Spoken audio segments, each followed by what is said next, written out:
Hello, Scoob Believers, and welcome to episode number 79, almost to 80, of the Undiscovered Entrepreneur, and it's me, Scoob, coming at you whatever device you happen to be listening on.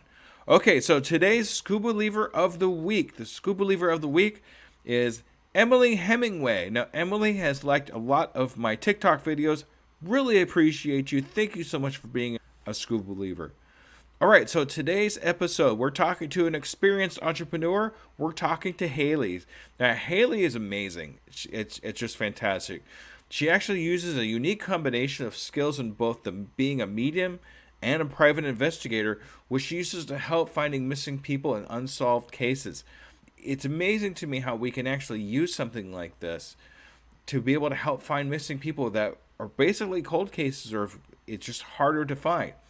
But I love the way that the challenges that Hailey faced in just gaining credibility and funding when starting her unconventional business, especially when someone's using mediumship abilities and that kind of thing, because it's unknown. We really don't know for sure what this is about. It's when it's based in like that, when somebody fears something like that, it's really hard to believe it. I'm going to be honest with you, I completely believe in it, but that's just me. Make your own assumptions. But I think it's amazing. Now, we also talk about Hailey's mission to help families of missing persons for free and how she funds this work through just different types of services like tarot readings and astrological charts. But I like the fact that she's out there to help other people in these missing persons cases, and she doesn't charge them. Because that's the last thing on somebody's mind when some loved one is missing, is how I'm going to pay for something. So I love it so much. So let's listen to Hailey. Salutations, Scoob Believers, and we are here again with another amazing entrepreneur. Today we're actually interviewing an experienced entrepreneur. Say hi to Hailey. Hi, Hailey. Hi, guys. Thank you so much for taking your time today to be on the Undiscovered Entrepreneur. I really super appreciate you. Even though I am an experienced entrepreneur, I'm still somewhat undiscovered, so I appreciate being here. So we're going to mix it all up into one thing. Yep. All right, cool. But before we get started here, I do have kind of a semi-serious question to ask you. Okay, you ready? Hit me with it. All right, here we go. Here we go. Are you a Scoob Believer? 100%. All right. Thank you so much for being a Scoob Believer, Hailey. I really super appreciate you. I All right, so appreciate you. thanks. All right, so what we're going to do is get started here, and I want to know just a little bit about you, about the business that you run, how long you've been doing it for, and what it was like to get started. So I am a medium. I am also a private investigator, and so I'm kind of changing the game and disrupting the system and correlating the two to bring home missing people while also doing other private investigations, tarot readings, astrological chart readings, teaching people about intuition, and really just getting involved with every aspect of my life that I am very passionate about and very good at. But in the entrepreneurial side of it, the private investigations is the business. Awesome. What got you started in that? I mean, that there has to be a story behind that, especially when it comes to Yep. paranormal and all that cool stuff. Yep. Chance Engelbert, he went missing from Gering, Nebraska, July 6th of 2019. He had gone missing, and in December of 2022, I had just gotten an overwhelming feeling that I needed to read tarot cards for him and do a tarot reading. So I reached out to the family, did a tarot reading, fell asleep for 13 hours, and woke up the next day, quit my job, and spent 3 months learning how to be a private investigator day in, day out. And I started my medium for the missing right after that. So it was just like a kind of a wake up and let's do this kind of thing. Yeah, I would say like the universe sent it to me. I've found that just like with you, the universe kind of sent you my way. The universe has been sending me a lot of things my way since Medium for the Missing started. And so I'm a full believer in it. Awesome. Thank you, universe. This was actually pretty awesome. Amen. Thank you, Yes. universe. Yes. All The right. gratitude is unreal. Yeah, and it's so funny too. As I've been going along and doing my thing on the podcasting, I've been meeting such amazing people, and a lot of them are reaching out to me, and I'm like, I didn't ask them, but for some reason they just fit the bill for me. So I Mhm. totally feel where you're coming from. Yeah, it's amazing, especially like LinkedIn. LinkedIn is such a beautiful, beautiful, beautiful community. Yes, there are some things on there that aren't the best. There's things on every social media platform, but LinkedIn, you can find communities of people where they're not just a networking, here, send us your email to go into a mass email list. It's you can connect with other people that are members of these groups and have Zoom calls with them. I've created some lifelong friendships in the last few months because of LinkedIn. So So, I mean, is there any more to it besides just you waking up and starting it? I mean, what was it really? So I always had a problem with psychics and mediums doing readings for missing persons. I feel as a intuitive, as a medium, as a psychic, it is your job to interpret whatever medium you're using, whether you're getting channels, whether you're using tarot cards like I do. It's your job to interpret that and be able to place where it goes. And it's all based around energy. And so if I'm doing a tarot reading and I'm reading into the energy of two males and the missing male, I have to be the one to be able to placate that. And so I kind of figured it out along the way. I started out with not knowing this was going to become a business, none of that, and have grown quite the beautiful little community that I have that have brought me some cases to look at and to work on. But I wanted to be able to not have the mediumship aspect rule my investigative process. And so that morning after, when I started to learn how to be an investigator, I didn't keep consulting the tarot cards until I had some tangible evidence in front of me to say, okay, what is this? Like, where does this fit? Only then did I not only refer back to my first tarot reading, but I sat down and did a second, and then so on and so forth. And yeah, that's kind of how it all started. That's amazing. That's cool. What's funny is I hear a lot about. I didn't know this was going to be a business until it was a business. Mm-hmm. And those actually usually end up being probably some of the best businesses out there because it's just so spontaneous. It fell right into their zone of genius, and it Yep. doesn't get much better than that. Yeah, it really doesn't. Everything in life that's good is unexpected. And this was definitely one of those. All right.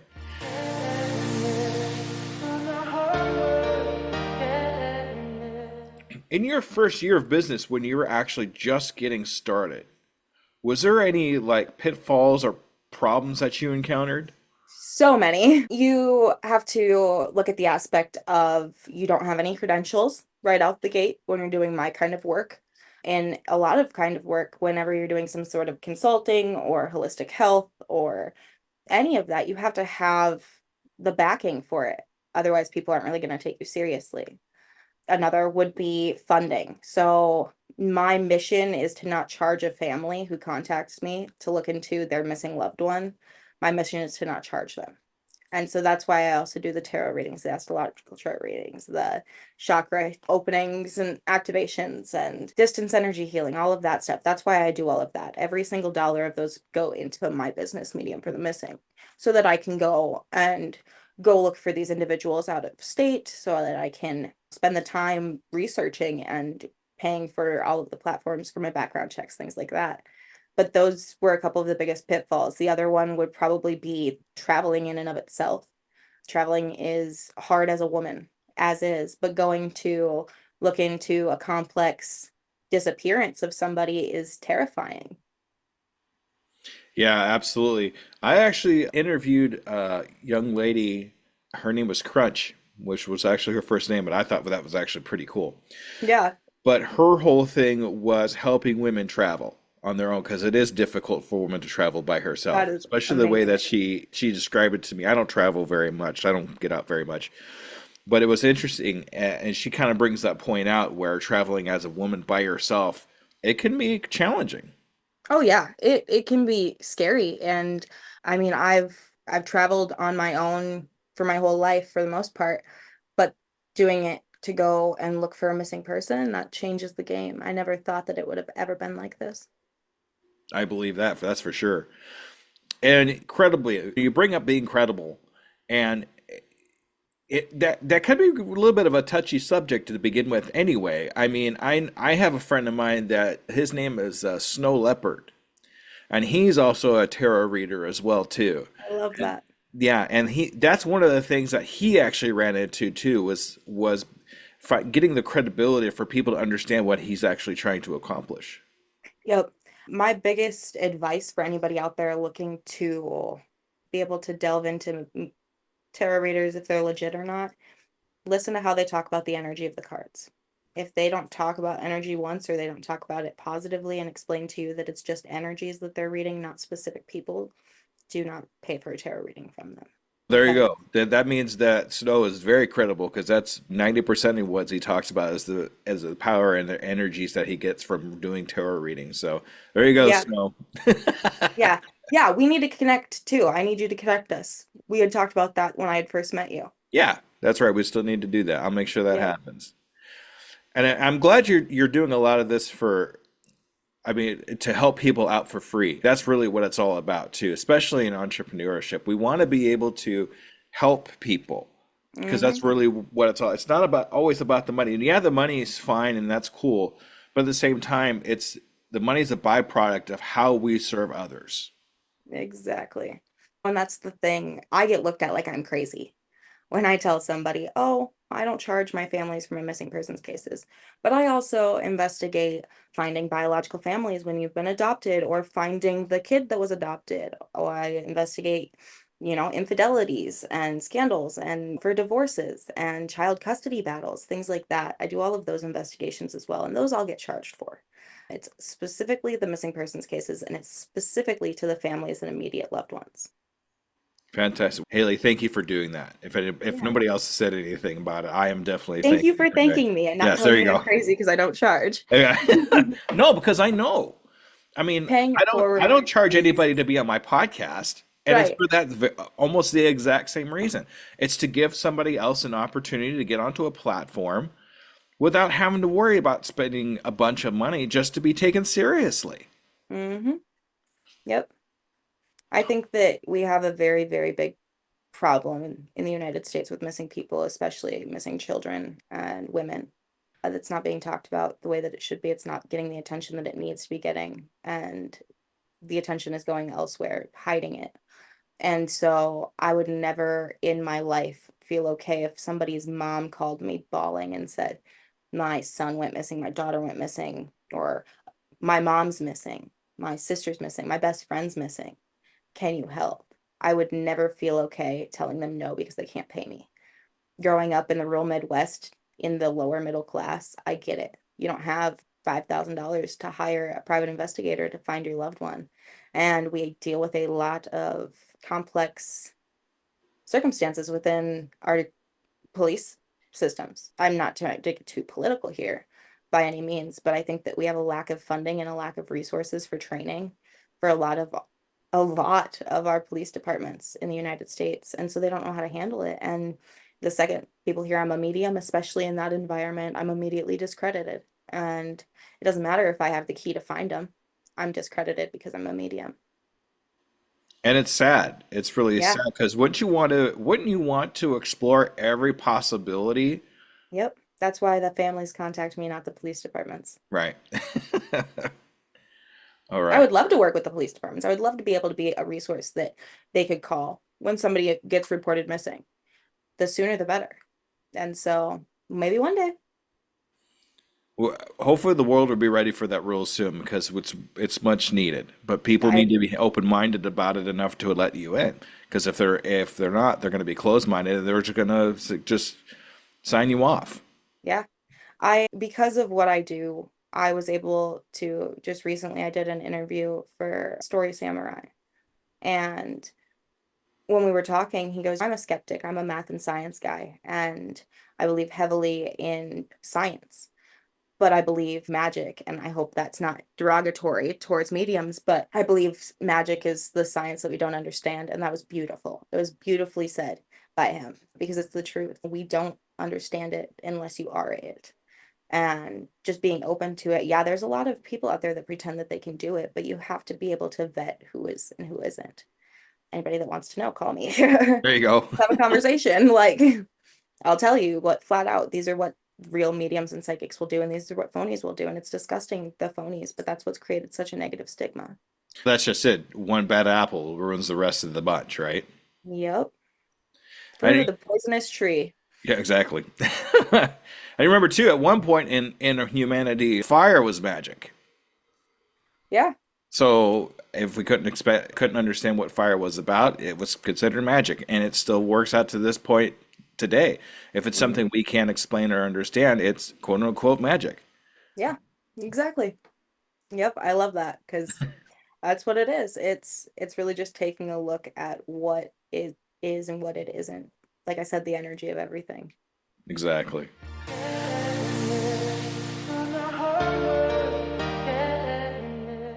When you were just getting started, especially kind of understanding your ability with the tarot cards and being a medium, did you have any mentors or anybody that kind of helped you move forward and succeed?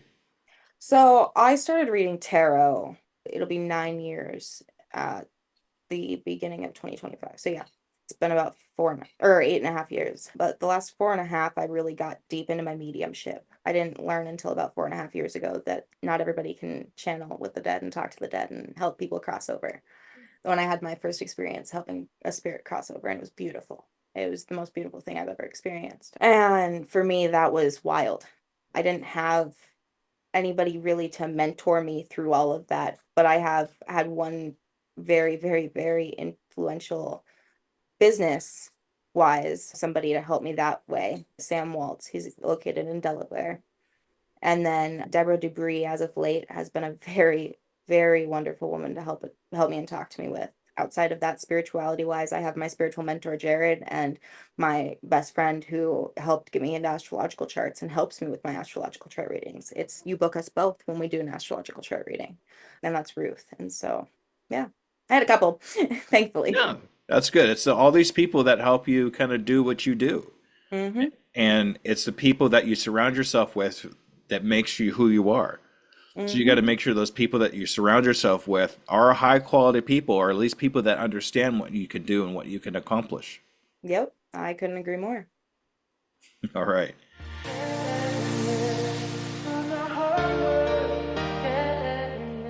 As you're getting started, I think we touched on a little bit, but I want to kind of get a little deeper on this. But when you were getting started, your worst pitfall that you had getting started, what was that? What kind of lesson was that for you? Really stepping back and looking at the way that we handle missing persons cases, learning the way in which it needs to be approached, learning how to respectfully approach it and take my emotions out of it are huge. Because if you're not taking that on without the emotions behind it, it will drain you completely. It will send you into a whirlwind of not wanting to do anything but investigate. And that can be a scary place. I think every new investigator, especially somebody who does something as cool as I do, will find that where they have this phase that they go through and they're really just knowledge on all the investigative stuff and they're finding all these clues and finding all these facts and trying to check everything and they get overwhelmed. And that's what happened to me is I burnt out. I was very, very public as well with my investigations for chance. And I wish I wouldn't have been. I wish that when we had gone down to Gehring for their first trip, we would not have told anybody, but we did a GoFundMe to fund that trip, so we kind of had to. Hmm. But I think that if we would have went down without the knowledge of it and kept it to ourselves, if I could have afforded it at the time, but it's expensive to travel. Like I said, I think it would have been a little bit different, but it's okay. We learned some things. We had people follow us that helped us with narrowing down suspects and things like that. That's cool. Yeah. Yeah. It's cool when you go home and can talk about it, but not while you're there dealing with Yeah. it. Yeah. But I kind of understand having to take the emotion out of it. I don't really contact with anybody, but I do work at a hospital during the morning time. That's my morning. Oh, okay. And they've asked me a couple times. They like my personality and who I am, so they asked me to be a nurse and talk to the people. But at the same time, I would have a really rough time if somebody passed. Mhm. They were in my care or whatever. That would just I know to stay out of that situation because it would totally break me. And Yeah. I see the same thing happening here where you got to take the emotion out of it. Otherwise, it could be really bad for you. Yeah. Yep. That's how it was for me with my first Amber Alert. I had my first Amber Alert come through in February. And it was in a completely different state. I didn't have to even leave my home. They ended up locating her the next day, a quarter mile away from the place that I had told them that I had a bad feeling about, which is awesome that they found her, just not awesome that they found her unfortunately dead. Hmm. It's great that the family got the closure, but it's really, really hard, especially being the medium, because when you're getting channels from a child, you're not ready for that, especially like having kids that are my nieces, my nephews, my godsons, my adopted kids, things like that. It's really, really hard. But it almost inspired me more now that I was able to process that over the last few months. It took me a good 3 months to finally process through that first one. But now there's a fire under me and it's not going to go out anytime soon for finding these missing kids and getting them brought home safely. Awesome. And then you touch on burnout too, and that's something I talk about a lot in my different podcasts because we really have to be careful not to burn ourselves out. Yeah. Overstimulation of the work and even just being social in general can Yeah. really Overstimulation in general yes. is that's a horrible thing to go through. I understand that completely. Uh, yeah. And burnout, it's one of those where we all know what's going to burn us out, right? I know that if I'm putting 6 12-hour days in, I'm going to be tired for a month. Sometimes we have to do that. But also, we need to take care of ourselves. I've learned that self-care can be as simple as, for me, I like writing out lists. So when I have a bunch of stuff I need to do, I write out a big list on my whiteboard. I have a giant whiteboard that I got at a garage sale for $10, and it was $200 originally, which is awesome. But I'll write out my lists on there and get that planned out. And that's an act of self-care. Taking 10-15 minutes to just scroll on TikTok and take a breather when you're deep cleaning the house, but setting an alarm, and when that alarm goes off, holding yourself accountable is not only holding yourself accountable and growing in that aspect, but you're also allowing your body to rest some so you don't completely wear yourself out. When you're running a business, when you're an entrepreneur, it gets exhausting, especially in the areas that you don't understand. And at that point, you need to find a community. Find a community of a wide variety of different entrepreneurs and figure out how to do it, how to get the help, because it's okay to ask for help as an entrepreneur, whether you're a man or a woman. We all need help. We need to destigmatize asking for help being bad. Yeah, actually, not too long ago, I put an episode out where we talked extensively on asking for help is not a weakness, but it's Yeah. actually strength. When we ask for help, it's not because we're weak, it's because we need the help. And if we don't get that help, things are going to be a lot more difficult for us to go on to the next level or to figure out what we need to do next. Yeah. Yeah. If we don't know the route that we need to go, we can spend days upon days upon days trying to build a website or trying to figure out how to write a business plan. I mean, there's things out there like Coursera. Those have courses for free, even that you could do it as self-paced taught. But I find I learn the business aspect from people who have done it. And so finding that community is really where started to thrive. My business at that point, I wasn't going to take any more cases when I joined into my community. And then all of a sudden, now here I am, and I'm doing way more than I ever thought I'd be doing at the same time. And I'm more energized about work than I ever would have thought I could have been. And I was drained completely when this all started a few months ago. Borrowing from somebody else's expertise is not a bad thing. It's just going to make you a better person because now you have that capability. You have at least a little inkling about what you can do. What I like to do personally is when I meet somebody like you, Hailey, I take the best of who I talk to and incorporate it into myself, into my own personality and that kind of thing. That way it makes me a better person because I'm able to talk about whatever it is that I learned about. Yeah, exactly. Active listening, but active participating as well in a conversation is huge. I think that a lot of people don't realize how far just being respectful in a conversation goes. Sitting here staring at you through my computer monitor is respectful, and it's also causing me to pay more attention. You're above me. But Yeah, yeah. and that's the thing, is it's causing me to pay more attention to this conversation. I'm not paying attention to the dog snoring on my floor, which I'm sorry for anybody that can hear her. She's a loud one, but that's my girl. There you So, not sorry. go. I've been having a lot of run-in with the animals lately in my podcast. I think it's kind of cool to have them in there because they're part of the family too. Exactly. All right.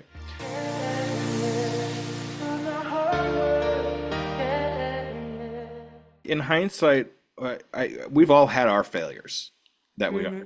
but a lot of us sometimes have a failure we're proud of. I'm glad I had this failure because this happened because of it. Do you have any experiences like that? Yeah. I had the last 3 years of my life in a very, very toxic situation, very abusive relationship, mentally, emotionally, and a lot of things that I set out there to do, I wasn't doing. There was a lot of things that I had made plans for, a lot of commitments that I made that I failed to do during that time. And I'm glad that I had those failures because now that I'm out of that and I am free of that and I'm free to be me, I'm free to do my work and I'm happy. I know where I need to hold myself accountable. I know that even though that was a very horrific event for 3 years to go through on and off, it brought me the accountability for myself that I didn't have. And it wasn't because I just wasn't capable of it. I hold myself accountable for everything I do, but for appointments and promises for certain things and saying I do this for an investigation and then I forget, those things don't happen anymore. Thank you for being authentic and vulnerable about your experience. I know sometimes it's kind of tough to talk about, but at the same time, if we if we use those experiences to make us a better person in the very end, then they're Hmm. worth talking about because this is the experience that you had to get there. Yeah. And for me, I know that if I was an entrepreneur out there, man or woman, and I hear somebody coming on a podcast that's about business and I'm in a domestic violence situation and somebody else can talk about it and is brave enough to talk about it, that's going to push me a step further towards getting out of it and finding the resources. And there's resources all over for it. Depending on where you're at, there's more or less, but there's resources. I'll have a way to get out. It's just a matter of, for one, asking for help, and for two, making sure that it's doing it safely because people are crazy. So for anybody out there going through it, my heart's with you because I get it. Yeah, 100%. All right.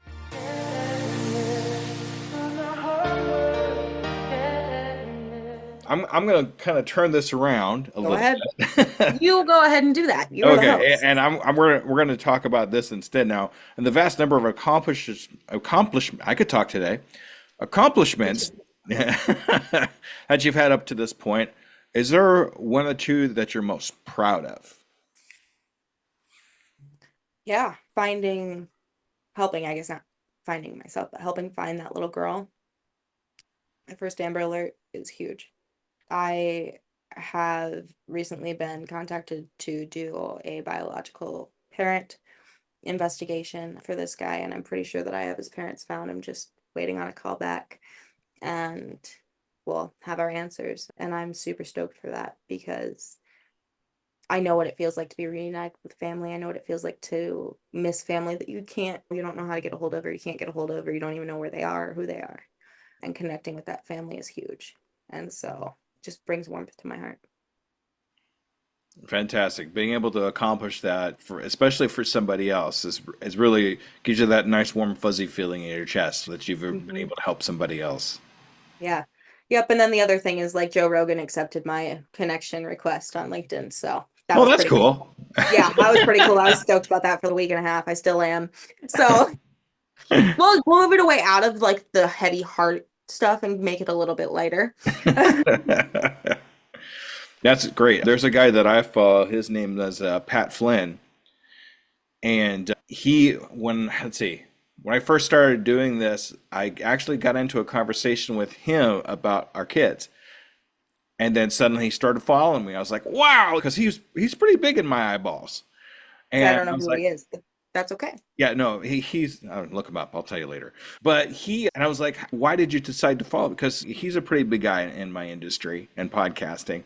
He goes, we had a great conversation about our kids. Why wouldn't I want to follow you? I was like, this guy's Yep. awesome. Yep. Yeah, that's the thing is people are people. We're all human. Face your fears, say something. You guys connected over your kids and now you have each other on LinkedIn, you have that connection. All it takes is a simple step out of fear and you can have the world. Yeah, you hear that, school believers? Step out of fear. We actually talk a lot about fear on my podcast. So, I'm going to throw this at you. Do you happen to know the acronym for fear? No. No? So it's FEAR, false evidence appearing real. I like that. And a lot of the things that we fear aren't actually things that are going to kill us, or just, it's not a saber-toothed tiger that's going to bite us in the rear end if we don't be afraid of it. Sometimes it's just something that's in our head that we just need to get over to be able to get on to our next steps, or have the experience so we can learn something from it. There's so many things that we can learn from fear. Yeah. And that's the thing. I did a webinar. I called it The Art of Intuition, Tarot Basics for Insightful Living. Two people showed up, one of them being my spiritual mentor. But the other one is a good friend of mine, and we do a weekly call just to have conversations about anything under the sun, and it's very therapeutic for us both, I believe. But he coaches boxing, and we get off of my webinar and we talk the next week, and he goes, "I'm going to talk to you like you're one of my boxers, but you are going to fail. Without a doubt, you're going to fail. That's inevitable. But going out there and starting to throw those punches, putting your head down and just hitting, that's doing more than standing here and not doing anything would. Going out there and promoting yourself, going out there and reaching out to people to connect. Yeah, you might not always get a positive response, but who cares? They're not you. They're obviously not your target client, and you can use that to your advantage. Pay attention to those people. Pay attention to the people that you want to be your target audience, your target clients, things like that, really depending on where your business is. The only person that's stopping you is yourself, nobody else. And just like you are the only person that's responsible for your actions, you're also the only person that can start yourself or stop yourself. That's awesome. Yeah, I think about that a lot too, because before I started this, I was scared. I was in my own way a lot. I was letting a lot of things get in the way of what I actually wanted to do to accomplish to get where I am now. And I could only imagine how much further along I would be if I would have started a lot sooner. Right. No, You and I understand that completely. know? So, I get it. I just now realized that, like, when I'm sharing any of my own content that has to do with Medium for the Missing, there's hashtags. So I get it. Like, that simple little diving into how to give myself more of a viewing so people all over the country can contact me. Like, oh, let me just type in hashtag Medium for the Missing. That was easy. it's amazing how some of the smallest things can make the biggest difference in what we're doing. Yep. Even just putting in a simple, and I'm going to be honest with it, I just recently started putting hashtags in all my work, and yeah, it's making a difference. But Go team. go team, team hashtag, Yep. hashtag team hashtag. Okay, so, but yeah, it's those little things that make the biggest difference in what you're doing, and when you learn about them and put those learnings into actual action, is when things Yeah. are making a difference for you. It's Yeah. nice to know that you need to put hashtags in, but until you start actually putting those hashtags in, it's not going to make any kind of difference for you. Exactly. Yeah. You might know that you need to do it, but if you're not doing it, then you're just knowing.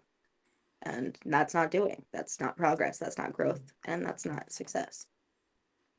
That reminds me of a little anecdote. Let's see if you can figure this one out. Of five frogs are on a log. Four of them think about jumping off the log. How many frogs are on the log left? 5. Exactly, because they only just decided to jump off. They didn't really actually jump off. Very good. I got the last person with that one. They said one. So, I probably would have too if I wouldn't have listened. right?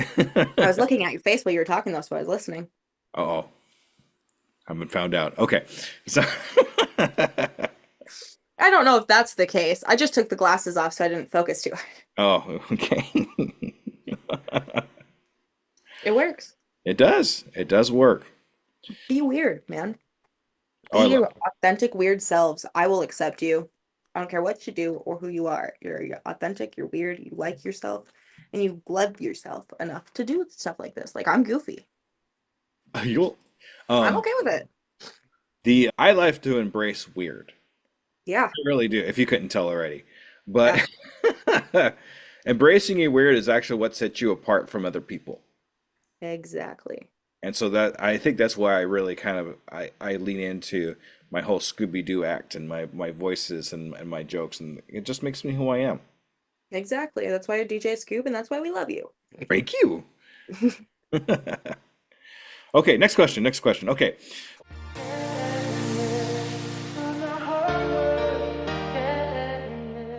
If you were to come across somebody who's looking to jump into an entrepreneurship, what advice would you give them? What steps would you have them take first off?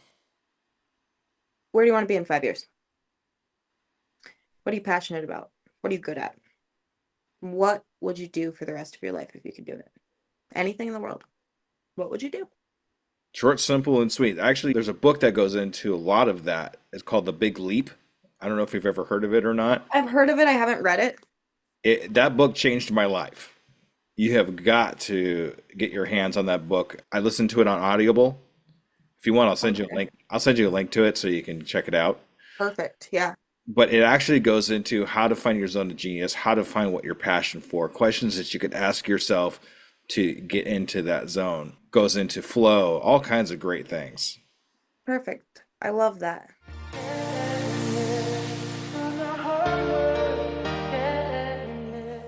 What I'm going to do here is I do this with all my guests on my Okay. podcast. So, in 6 months, where do you see you and your business? Now, you said 5 years before. I'm going 6 months on mine. So, I love that. Make it a shorter area. 6 months from now, I hope to be moved out of my current area. I hope to get out of South Dakota. I want to get somewhere a little bit more centralized, a little bit more localized, where I can do a little bit more. I hope to have figured out a way to combat the missing children in South Dakota issue, let alone the whole United States, and really just be able to be in a place where the funding is coming in. I hate talking about funding because it seems so shallow, but really, like, for me, it's something that's huge. Every little bit counts because I'm not charging these families, but this is what I love to do, and I'm really, really good at it. And so that's where it sits for me, is I hope that I have the resources and availability money wise to be able to travel and do the things I need to do for my investigations and have the cases that I have open now closed out and more active cases. all right. So, what I'd like to do with you, if it's okay, Haley, is in 6 months, I want to actually follow up with you, Deal. have another interview just like this, and to see how things are going for you. Is that okay? Yeah, that's perfect. I want to see what I'm doing in 6 months too. So, Then you can future listen to this. Hailey, good luck. There you go. That's right. Then you can listen to this one and see how far you got, right? Right.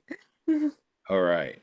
All right. So this is your time to shine, Haley. This is the time to advertise Uh, yourself. Tell us how we get a hold of you and all the good stuff. Okay. Ready, set, go. So there is a website currently being built that should be live here very, very soon. That will be mediumforthemissing.info, as well as you can find me on LinkedIn, linkedin.com/medium for the missing. You can find me on Facebook, facebook.com/medium for the missing 2022.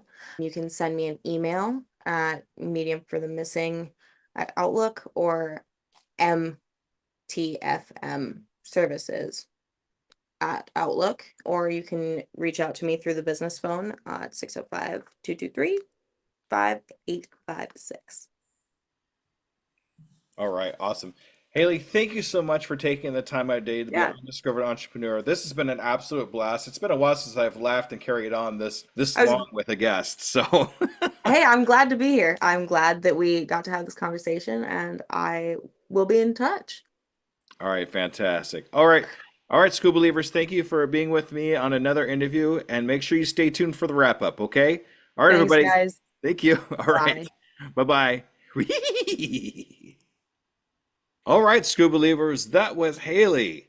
Haley was great to talk to. Lots of fun, lots of energy. I really feel that she really has a lot going for her. And I really hope she keeps doing what she's doing there. I think her job that she's doing is really, really super important to be able to help find lost people. And I really think if she keeps going the way she's going, she's going to accomplish so many more things besides that.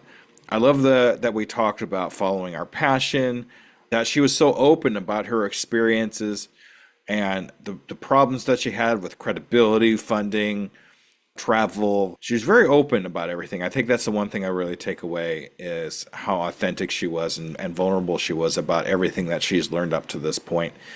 And I'm really looking forward to following up with her in 6 months to see how far along she's actually gotten in her entrepreneur adventure. All right, so a little bit more about what's going on with me in my life. I want to give you a couple great resources that you can use from some very good friends of mine. So if you have questions about how to use TikTok and that kind of thing. It's actually been doing really well for me, blowing up lately. And this is what I actually use to learn how to do that. Learn how to do TikTok with my friend Alex. Let's go to tuepodcast.net/TikTok, and you'll get a free course. That's right, I said the F word, free course with my friend Alex on how to efficiently use your TikTok. Now, I know some of you have been asking me about how to podcast, so I want to give you another free resource from my friend Bree. Learn how to podcast with her free course. There it is again, free course. Go to tuepodcast.net/learn-to-podcast, and that will give you some great information on how to actually start your podcast. Just a quick reminder, I am trying to get together to go to Podfest. Got things I am putting together. I could really use your help, though. Please go to tuepodcast.net/Patreon. Got a lot of great stuff going on, working on some bloopers, got some great episodes in there for you, building that thing up. I'm still kind of working on it, but it's going to be great. I can use any help that I can get at this point, so please, please help me get to Podfest if you can. Go to my Patreon or however else you want to support me. That's great. You can go to my website, tuepodcast.net. There's a Be a Contributor button. You can go there and you can contribute that way too. A lot of ways to be able to help me because I am definitely asking for your help. All right, Scuba Believers, thank you for another great episode, and I will see you next week. Bye-bye.